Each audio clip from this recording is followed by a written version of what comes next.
We found that after an uncertain start, foundations were now being laid for the regional consortia and there were some signs of progress.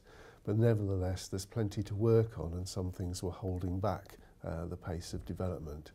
So we want the parties, that's schools, the Welsh Government, local authorities and the consortia to collaborate together better. We want more focus on value for money.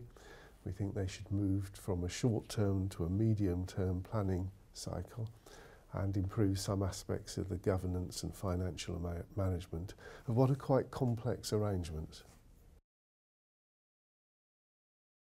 We've set out quite a number of recommendations, though we've actually been talking to the parties about these as we did the work, and some have already begun to happen. But they're about improving the collaboration, understanding the statutory role that local authorities have now that they're working regionally in consortia and how that affects them and the Welsh Government. We want that better focus on value for money so that they know that they're doing the best value things to get the most change for pupils and improvement. And at each stage there are some things to do to improve the governance, that's the scrutiny, the performance management, the systems that the consortia are using to manage their work.